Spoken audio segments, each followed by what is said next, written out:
Inherent powers of the court under section 151 CPC to secure the ends of justice. अब introduction, CPC 1908 है एक principal legislation जो govern करता है civil procedure in India. While यहाँ पे दे रखे हैं बहुत सारे डिटेल्ड प्रोविजंस फॉर प्रोसीजर, लेकिन कुछ ऐसी जगह चीज़ें हैं जिनके बारे में CPC में प्रोवाइड नहीं कर रखा स्पेसिफिक रेमेडी। तो उन जो प्रोसीजरल गैप्स हैं उनकी वजह से कोई जस्टिस डिफीट ना हो जाए, इसीलिए को ये जो कोड है ये रिकॉग्नाइज करता है inherent powers of the court under section 151। अब सेक्शन 151 जो है वो एम्बॉडी करता है एक प्रिंसिपल को, जो कि है procedure is the handmade of justice not it's mistress. ये जो प्रिंसिपल है इसके अंदर कोर्ट के पास एक रेसिडुअल अथॉरिटी होती है कि वो एक्ट कर सकते हैं एक्स डेबिशियो जस्टिशिये, ठीक है, in the interest of justice, जहाँ पे भी कोई अदर एक्सप्रेस प्रोविजन एग्जिस्ट नहीं करता, ठीक है। तो दैट्स इट। फिर पर्पस क्या है? To meet the ends of justice of course.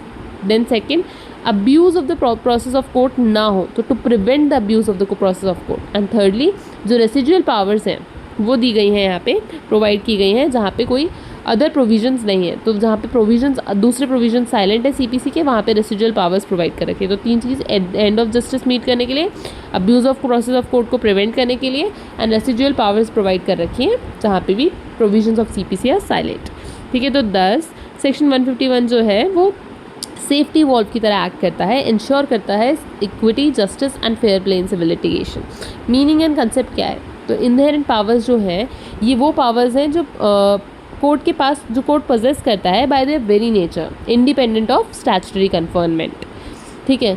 अब मतलब इतना सा याद रखो कि इनहेरेंट पावर्स है by the very nature court possess करता है, ठीक है, इंडिपेंडेंट ऑफ स्टैट्यूटरी कन्फर्मेंट। अब सेक्शन 151 जो है CPC का वो एक प्रोवाइड करता है एक statutory recognition to the equitable principle. हमें ये पता है कि ये सेक्शन 151 इक्विटेबल प्रिंसिपल पे बेस्ड है, तो वो बस इतना सा लिखना कि यहाँ पे स्टैट्यूटरी रिकॉग्निशन दे रखा है उस प्रिंसिपल को, उस इक्विटेबल प्रिंसिपल को सेक्शन 151 में। देन नेक्स्ट पॉइंट है, ये जो कोर्ट्स होती हैं उनके पास इनहेरेंट पावर्स जो है ये अनलिमिटेड नहीं है, ठीक है। ये ओवरराइड नहीं कर सकती उन प्रोविजंस को जो एक्सप्रेसली लिखे हुए हैं, ठीक है। ये बस वहाँ पे काम आ सकती हैं जहाँ पे कोई अदर रेमेडी एग्जिस्ट नहीं करती, ठीक है। तो सब्सटीट्यूट नहीं है ये सिर्फ है ना फुलफिल करेंगी गैप्स, प्रोसीजरल गैप्स को, ठीक है। नाउ टेक्स्ट क्या दे रखा है सेक्शन 151 CPC में? Nothing in this code shall be deemed to limit or otherwise affect the inherent powers of the court to make such orders as may be necessary for the ends of justice or to prevent abuse of the process of the court, ठीक है। अब की features क्या हैं? 3। सबसे पहला, court पास कर सकता है orders to secure justice, simple. Second, power are residual and discretionary, जहाँ पे कुछ और नहीं दे रखा वहीं पे residual and discretionary. And lastly, जहाँ पे भी कोई कन्फ्लिक्ट होता है between the express provisions of the CPC, तो यहाँ वहाँ पे एक्सरसाइज नहीं कर सकते आप। कुछ एक्सप्रेसली दे रखा है तो वहाँ पे आप इनहेरेंट पावर सेक्शन 151 अप्लाई नहीं कर सकते, ठीक है। तो दैट्स इट, 3 फीचर्स हो गए। देन स्कोप क्या है 151 CPC का, कहाँ पे अप्लाई कर सकते हो? Firstly, to meet the ends of justice, ठीक है।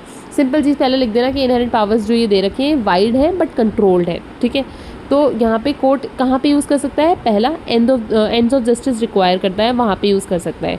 जहाँ पे कोई और प्रोविजन एक्सप्रेसली नहीं दे रखा है वहाँ पे अवॉइड करने के लिए इनजस्टिस कोर्ट्स अपनी inherent powers under section 151 CPC apply कर सकते हैं, ठीक है। तो first is to meet the ends of justice. Second is to prevent abuse of process of court. Example, एक पार्टी किसी प्रोसीजरल प्रोविजन को ऐसे यूज़ कर रही है, मिस यूज़ कर रही है to harass the other party, तो वहाँ पे abuse of the process of court को प्रिवेंट करने के लिए कोर्ट सेक्शन 151 के अंडर CPC में अपना इनहेरेंट पावर यूज़ कर सकता है। Third, to fill the gap in law, ठीक है। जहाँ पे CPC कवर नहीं कर रहा है, अब ऑब्वियसली CPC हर पॉसिबल सिचुएशन को कवर नहीं कर पा रहा है, तो जहाँ पे भी कोर्ट्स को लगता है वो रिलाई कर सकते हैं सेक्शन 151 पे। फोर्थ इज प्रोसीजरल मैटर्स, तो जैसे कि adjournments, recall of orders, consolidation of suits, amendment of proceedings, वहाँ पे यूज़ कर सकते हो आप, ठीक है। इनको हम नीचे थोड़ा सा और पढ़ लेंगे, बट हमने क्या पढ़ा? स्कोप ऑफ सेक्शन 151 CPC क्या है? 4 चीज़ें। एंड्स ऑफ जस्टिस रिक्वायर करता है तो वहाँ पे कर सकता है, abuse of the process of court हो रहा है तो उसको प्रिवेंट करने के लिए कर सकता है, fill the gaps in law, and lastly procedural matters में। अब inherent powers distinguished from other powers, express powers वो होती हैं जो एक्सप्रेसली कन्फर की गई होती हैं directly on by the CPC. जैसे कि हमने एग्जांपल पढ़ा ऑर्डर 39 में इंजंक्शंस ग्रांट करने की पावर है कोर्ट के पास, वैसे ही इनहेरेंट पावर्स वो होती हैं जो एक्सप्रेसली गिवन नहीं है बट अज्यूम की जाती है necessary to meet the ends of justice.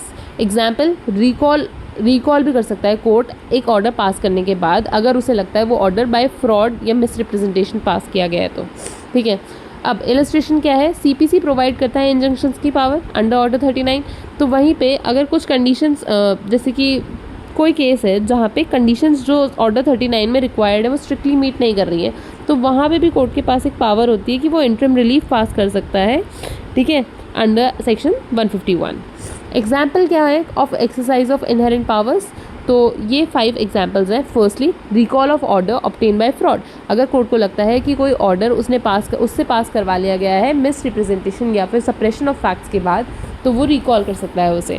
Second, grant of interim relief, जहाँ पे कोई एक्सप्रेस प्रोविजन अप्लाई नहीं कर रहे हैं वहाँ पे ग्रांट कर सकता है कोर्ट एक temporary injunction under section 151। Then consolidation of suits, यहाँ पे अवॉइड कर, जैसे कि कोई कन्फ्लिक्टिंग डिसीजंस ना हो जाए वो अवॉइड करने के लिए कोर्ट कंसोलिडेट कर सकता है मल्टीपल सूट्स को इन्वॉल्विंग सिमिलर इश्यूज। ठीक है, तो कंसोलिडेट कर दिए सूट्स को। Then fourth is amendment of orders, तो यहाँ पे करेक्ट कर सकता है क्लेरिकल मिस्टेक्स या एरर्स जो सीपीसी में प्रोविजंस व्हेन सीपीसी के जो प्रोविजंस है वो कवर नहीं कर रहे हैं उस सिचुएशन को।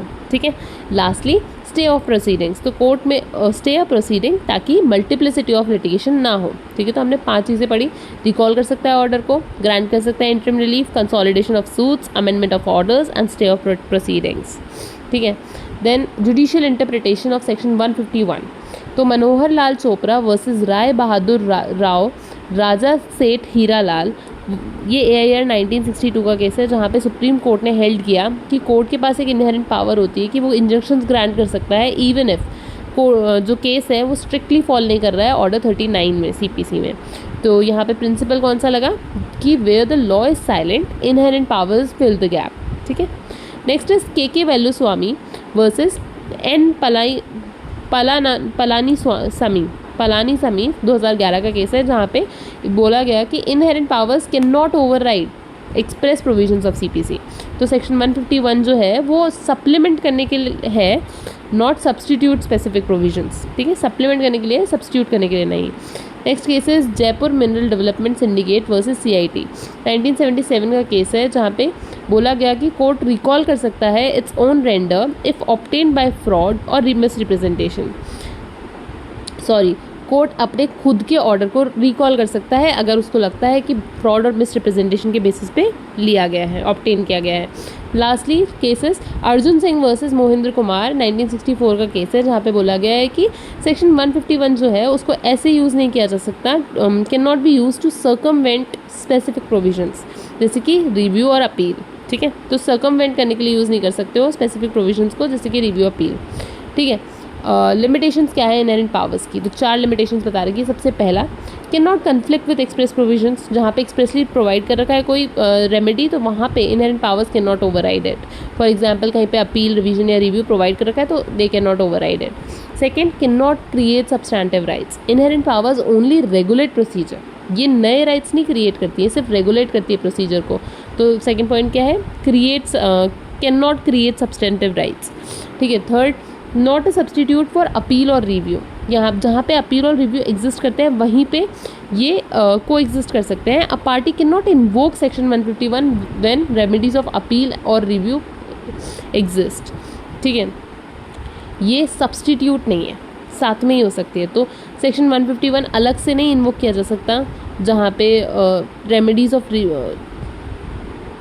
A party can not invoke section 151 under remedies of appeal and review exist. जब कोई दूसरी रेमेडी है तो वहाँ पे आप सेक्शन 151 की रेमेडी नहीं ले सकते। ठीक है, देन डिस्क्रिशनरी इन नेचर, तो कोर्ट में एक्सरसाइज दीज पावर्स जुडिशली और एंड स्पेरिंगली। कोर्ट डिस्क्रिशनरी है तो कोर्ट अपनी मर्जी से जुडिशली एंड स्पेरिंगली यूज़ कर सकता है, एक्सरसाइज कर सकता है इन पावर्स को।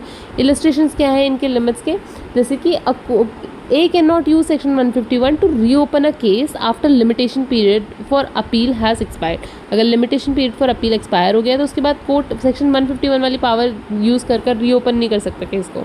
Then next is section 151 cannot be use to circumvent order 9 rule 13 जो कि है setting aside ex parte decrees, ठीक है। Then practical application civil cases में कैसी होती है, तो एडजर्नमेंट ऑफ प्रोसीडिंग्स, जैसे कि एक्स्ट्रा ऑर्डिनरी सिचुएशंस हैं तो वहाँ पे एडजर्नमेंट ऑफ प्रोसीडिंग्स, ठीक है, वो प्रैक्टिकल एप्लीकेशन हो सकती है सिविल केसेस में। Restoration of cases dismissed for default where strict CPC provisions does not apply, कोई स्ट्रिक्ट सीपीसी के प्रोविजंस नहीं दे रखे हैं, ठीक है, तो वहाँ पे रिस्टोर किया जा सकता है केसेस को जिनको डिसमिस कर दिया गया था for default. Then prevention of multiplicity of suit, ये हमने पढ़ा था ऊपर, बाय कंसोलिडेटिंग मैटर्स, ठीक है। Grant of temporary injunctions where CPC provisions do not directly apply, जहाँ पे सीपीसी की प्रोविजंस डायरेक्टली अप्लाई नहीं करते वहाँ पे टेम्परेरी इंजंक्शंस दे सकता है। And fifth is stay in proceedings, तो to avoid conflicting judgments stay in proceedings कर सकता है। Then inherent powers versus abuse of process, court क्या कर सकता है, कोर्ट यूज़ करता है section 151 not only to secure the justice but also to prevent abuse. Positive क्या काम है, सिक्योर करेगा जस्टिस को, पर नेगेटिव है कि प्रिवेंट भी करेगा अब्यूज़ को, ठीक है। तो abuse of process examples are filing frivolous suits to harass, ठीक है, कोई फ्रिवलस सूट कर दिया टू हैरेस तो उनको भी रोकेगा, प्रिवेंट करेगा। Using procedure for delay tactics, कोई आपने डिले के लिए आपने करा तो वो भी प्रोसीजर के अंदर आपने कोई ऐसा प्रोविज़न यूज़ किया, मिसयूज़ किया तो वो भी रोक सकता है, सेक्शन 155 के अंदर कोर्ट्स इनहेरेंट पावर है। Concealing material of facts to secure favourable orders, ठीक है, कोई मटेरियल फैक्ट छुपा लिया ताकि आपके फेवर में ऑर्डर आ जाए, तो ये सारी चीज़ें हैं, इनके ऐसे अब्यूज़ हो सकता है प्रोसेस ऑफ कोर्ट, तो उनको प्रिवेंट करने का काम सेक्शन 151 करता है, कोर्ट अपनी पावर यूज़ कर सकती है। इंपॉर्टेंस क्या है सेक्शन 151 सीपीसी की, इंश्योर करता है flexibility in judicial functioning, firstly flexibility ensure करता है, दूसरा सर्व करता है safety valve second point, third uphold करता है प्रिंसिपल को कि justice should not be defeated by technicalities, justice defeat नहीं होनी चाहिए, meet the ends of justice, तो इसीलिए जस्टिस डिफीट नहीं होनी चाहिए बाय टेक्निकलिटीज़। लास्टली इंश्योर करता है fairness, efficiency and equity in civil litigation. तो कंक्लूजन क्या है, inherent powers of the court under section 151 CPC are indispensable to the functioning of civil courts. जहाँ पे भी सीपीसी प्रोवाइड कर रहा है detail procedural rules, no legislation can foresee every situation, हर कोई भी ऐसा लेजिस्लेशन नहीं है जो हर सिचुएशन फोर्सी कर सकता है, तो इसीलिए डिटेल प्रोसीजरल रूल्स लिख रखे हैं, बट उसके अलावा अगर कोर्ट को यूज़ करना चाहे to meet the ends of justice section 151 apply कर सकती है।